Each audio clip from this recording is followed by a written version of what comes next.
कई ईसाई आज दुर्भाग्यवश यह मानते हैं कि यदि आप सही प्रकार का जीवन जीते हैं, यदि आप कभी भी भक्ति या चर्च सेवा नहीं छोड़ते हैं, तो यह आपके चारों ओर एक आध्यात्मिक सुरक्षा कवच बना देगा जो आपके जीवन में बुरी चीजों को कभी प्रवेश नहीं करने देगा। एक बेस्ट सेलिंग लेखक कहते हैं कि यदि आप सुबह उठकर सकारात्मक घोषणाएं करते हैं तो भगवान आपको केवल अच्छी चीजें देंगे।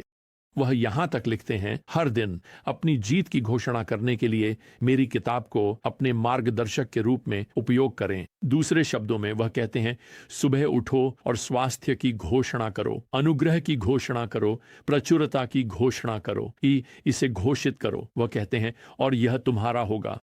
जब मैं यह पढ़ता हूं तो एक प्राचीन हिब्रू शब्द मेरे दिमाग में आता है और इसे बैलोनी कहा जाता है। यह शिक्षा कुछ और नहीं बल्कि झूठी शिक्षा है। आज हम इसे समृद्धि धर्मशास्त्र कहते हैं। व्यक्तिगत रूप से मैं इसे लॉटरी धर्मशास्त्र कहना पसंद करता हूं। दूसरे शब्दों में आप जानते हैं, जाओ सही टिकट प्राप्त करो, सुनिश्चित करो कि आपके पास सही नंबर है और भगवान आपके जीवन और आपके जीवन के हर क्षेत्र को आसान, स्वस्थ और समृद्ध बना देंगे। खैर, बाइबल वास्तव में इससे बहुत अलग कुछ सिखाती है। यीशु मसीह ने कभी भी अच्छे जीवन को आपके डॉक्टर की रिपोर्ट या आपके पास कितने फर्नीचर हैं या आपके पास कितनी कारें हैं, इन शर्तों में परिभाषित नहीं किया। क्या आपने कभी इस तथ्य के बारे में सोचा है कि एक धार्मिक जीवन आपको परीक्षाओं से भी नहीं बचाता? अब बाइबल के अनुसार एक धार्मिक जीवन आपको परीक्षाओं के लिए तैयार करता है। प्रेरित पतरस ने लिखा, प्रिय, जब अग्नि परीक्षा आपके ऊपर आए तो आश्चर्यचकित न हो, जैसे कि आपके साथ कुछ अजीब हो रहा हो। 1 पतरस 4:12। देखिए, जीवन की भट्टी में अग्नि परीक्षा के बारे में पतरस का वर्णन। खैर, मैं सोचने से खुद को रोक नहीं सकता कि क्या उनके मन में कुछ था। एक घटना जो सदियों पहले पुरानी वाचा में हुई थी और अब हमारे लिए यहां दानियेल अध्याय 3 में दर्ज है। अब आपको याद होगा कि दानियेल ने अध्याय 2 में राजा नबूकदनेस्सर के सपने की व्याख्या की थी और उस सपने में दुनिया के साम्राज्यों को हमारे लिए एक आदमी की छवि में चित्रित किया गया था और सोने का सिर नबूकदनेस्सर का प्रतिनिधित्व करता था। यह बाबुल साम्राज्य का प्रतिनिधित्व करता था। खैर, अब यहां अध्याय 3 में नबूकदनेस्सर ने इस सपने का प्रतिनिधित्व करने के लिए 90 फीट ऊंची एक विशाल मूर्ति बनाई है। केवल उसने कुछ बदल दिया है। उसने केवल सिर ही नहीं बल्कि पूरी मूर्ति को सोने की बना दिया है। देखिए, नबूकदनेस्सर यह घोषणा कर रहा है, मेरा साम्राज्य हमेशा के लिए चलेगा, इसे कभी पराजित नहीं किया जाएगा। अब अधिक संभावना है कि यह मूर्ति बाबुल के देवता नाबू का सम्मान करने के लिए भी बनाई गई है, जिनके नाम पर नबूकदनेस्सर का नाम रखा गया था। पुरातत्वविदों ने प्राचीन बाबुल के दक्षिण पूर्व के मैदान पर 45 फीट लंबा और 20 फीट ऊंचा एक ईंट का टीला खोजा है। वे मानते हैं कि यह संभवतः किसी बड़े ऊंचे ढांचे के लिए एक आधार, एक नींव के रूप में कार्य करता था। कई लोग मानते हैं कि यह वास्तव में नबूकदनेस्सर की मूर्ति के लिए आधार था। बेशक मूर्ति सोना बहुत पहले ही गायब हो चुका है, लेकिन आधार के अवशेष अभी भी वहां मौजूद हैं। अब ध्यान रखें कि यहां 3 अध्याय में यह घटना डैनियल और उसके दोस्तों के आने के लगभग 20 साल बाद घटित होती है। तो वे लगभग 2 दशकों से साम्राज्य में अधिकारी रहे हैं जब यह मूर्ति बनाई जाती है। डैनियल स्पष्ट रूप से अनुपस्थित है, संभवतः राजा के आदेश पर साम्राज्य में किसी कार्य पर यात्रा कर रहा है, क्योंकि यह अध्याय अब उसके 3 दोस्तों की वफादार गवाही पर केंद्रित है। डैनियल कभी प्रकट नहीं होता। साम्राज्य के सभी महत्वपूर्ण लोग, राज्यपाल, सलाहकार, सैन्य नेता, सभी वीआईपी अब इस मूर्ति के उद्घाटन समारोह में आमंत्रित किए गए हैं।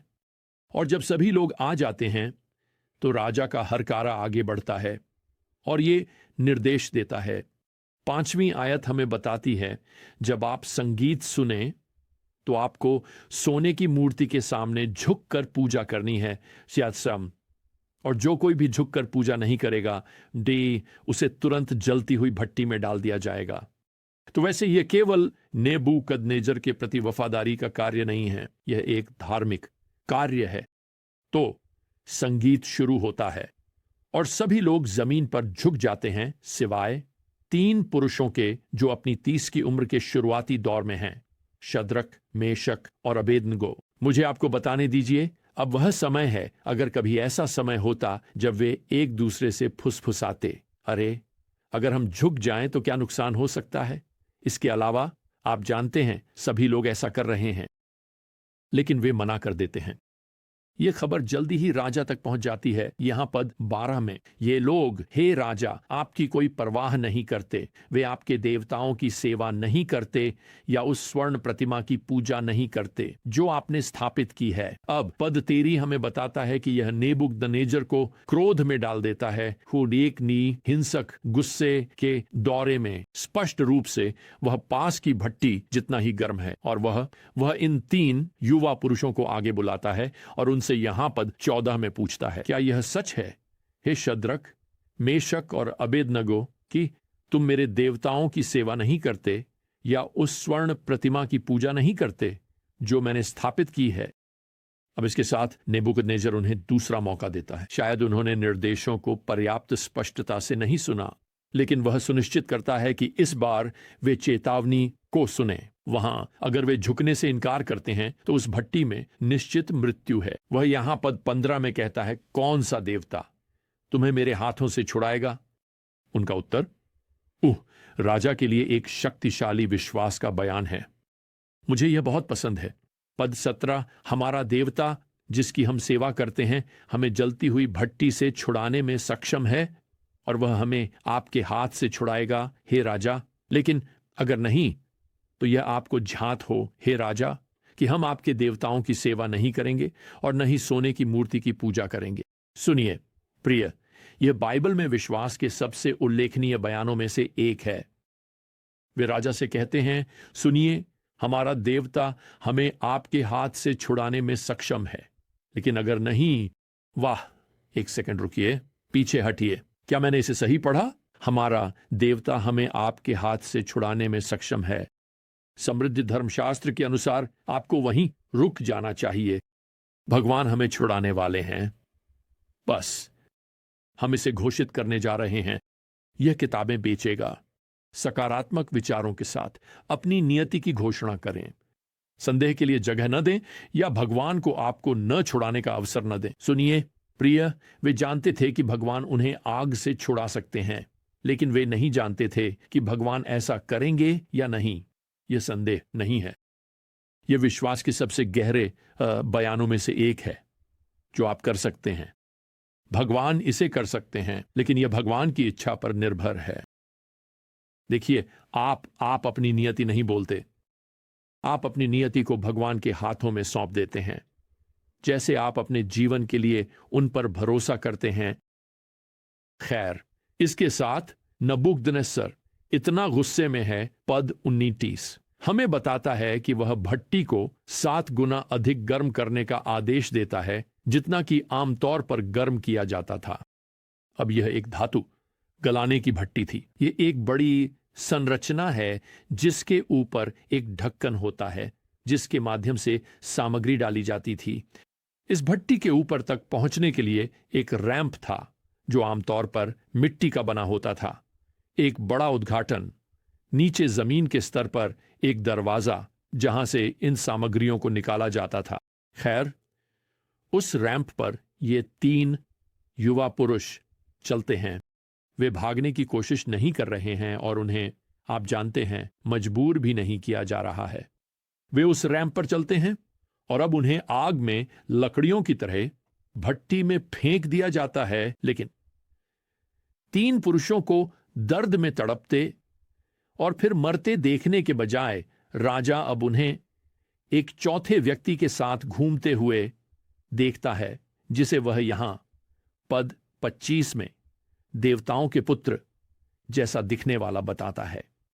यह एक क्रिस्टोफनी है, जिसे धर्मशास्त्री मसीह का अवतार से पहले का शारीरिक रूप में प्रकट होना कहते हैं। तो ये 4 पुरुष वहां हैं और वे एक अद्भुत बातचीत कर रहे हैं। एक लेखक ने कहा कि वे यहां ऐसे घूम रहे हैं जैसे वे किसी महल में हों, न कि भट्टी में। तो राजा वह निश्चित रूप से चकित है। उसके साथ सभी लोग भी हैरान हैं। इसलिए वह यहां पद 26 में चिल्लाता है, शद्रक, मेशक, अबेदनगो, सर्वोच्च परमेश्वर के सेवक, बाहर आओ और यहां आओ। अब मुझे लगता है कि अबेदनगो कह सकता था, खैर हम तब तक बाहर नहीं आएंगे जब तक हम यीशु से बात खत्म नहीं कर लेते, या हम तब तक बाहर नहीं आएंगे जब तक आप माफी नहीं मांगते, हम तब तक बाहर नहीं आएंगे जब तक आप हमें वेतन वृद्धि नहीं देते और एक नया रथ देने का वादा नहीं करते। ओह नहीं, ऐसा कुछ नहीं। प्रिय, वे अपनी पुष्टि में रुचि नहीं रखते। वे इस बात में रुचि रखते हैं जस कि भगवान की महिमा हो। अब नबूकदनेस्सर इस सार्वजनिक घोषणा को यहां पद 28 में करता है, जो इन 3 युवा पुरुषों को अत्यधिक प्रसन्न करता। शद्रक, मेशक और अबेदनगो के भगवान की जय हो, जिसने अपना दूत भेजा और अपने सेवकों को बचाया, जिन्होंने उस पर विश्वास किया और राजा के आदेश को दरकिनार कर दिया और अपने शरीर को समर्पित कर दिया, बजाय इसके कि वे किसी अन्य देवता की सेवा और पूजा करें सिवाय अपने भगवान के। क्या आप ध्यान में रखेंगे प्रिय कि भगवान आग को समाप्त नहीं करते, वह बस उसमें उनके साथ शामिल हो जाते हैं। और सच कहूं तो वह आज आपके और मेरे लिए भी यही करते हैं। वह जीवन की भट्टी में आपके अनुभवों की परीक्षाओं को समाप्त नहीं करते। वास्तव में कभी कभी वह उस भट्टी को सामान्य से 7 गुना अधिक गर्म होने की अनुमति देते हैं। भगवान हमें सभी परेशानियों से नहीं हटाते, लेकिन हम परेशानियों के बीच में उनकी उपस्थिति पर भरोसा कर सकते हैं। और सुनिए, वह हमें आश्वासन देते हैं कि उस जलती हुई भट्टी के बीच में चाहे वह कुछ भी हो, खैर हम भगवान की इच्छा के बीच में होते हैं। खैर, हमारे अगले ज्ञान यात्रा तक प्रिय प्रभु यीशु मसीह की कृपा और भगवान का प्रेम और पवित्र आत्मा की संगति आप सभी के साथ हो। आमीन।